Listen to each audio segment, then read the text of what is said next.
rasa cinta Allah dalam solat kita. InsyaAllah bila hampa dengar ni, hampa akan rasa sangat-sangat dah bertuah sebab dilahirkan sebagai seorang Islam. Dengar tak sampai habis. Solat kita mula dengan niat, lepas tu takbiratul ihram. Allahu Akbar.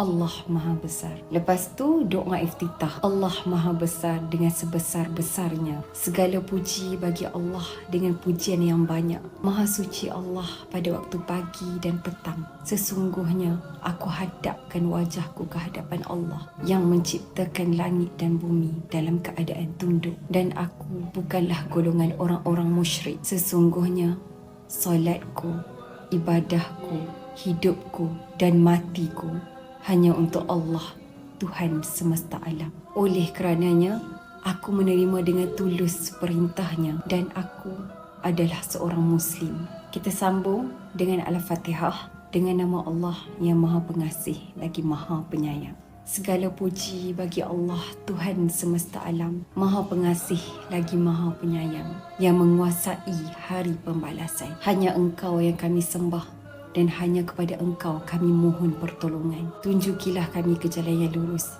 iaitu jalan orang-orang yang telah Engkau beri nikmat kepada mereka. Bukan jalan mereka yang dimurkai dan bukan jalan mereka yang sesat. Kita baca surah pendek, lepas tu kita rukuk.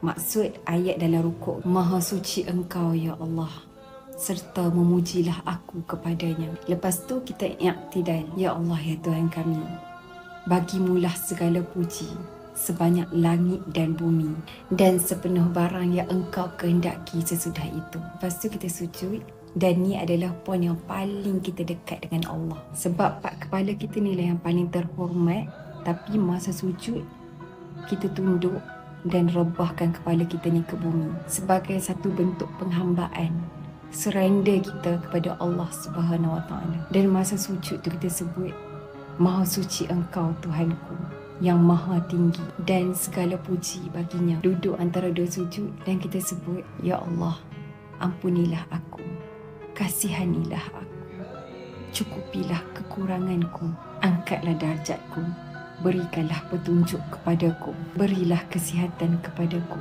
dan berilah ampunan kepadaku. Last sekali, tahiyat awal dan tahiyat akhir. Segala penghormatan, keberkahan, selawat hanya bagi Allah. Semoga salam sejahtera selalu tercurah kepadamu, wahai Nabi. Demikian pula rahmat Allah dan berkahnya. Dan semoga salam sejahtera selalu tercurah kepada kami dan hamba-hamba Allah yang soleh. Aku bersaksi bahawa tiada Tuhan selain Allah.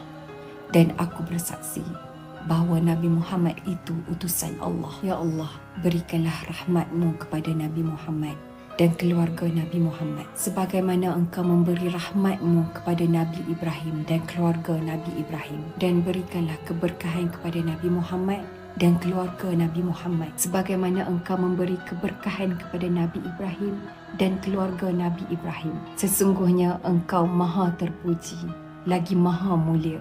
Masya Allah, bila kita betul-betul faham maksud dalam solat kita tu, kita akan rasa sesayang ni, secinta ni Allah pada kita. Bila kita faham maksud dalam solat tu sendiri jadi tempat kita untuk pulang.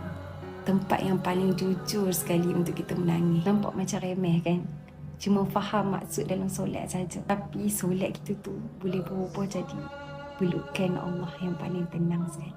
Dan selama ni tanpa kita sedar, sebenarnya solat tu sendiri adalah doa. Kita harap video ni bermanfaat. Jangan lupa save, sama-sama kita fahami dan juga hafal. InsyaAllah solat akan lebih bermakna lagi bila kita faham bahasa cinta Allah. Assalamualaikum.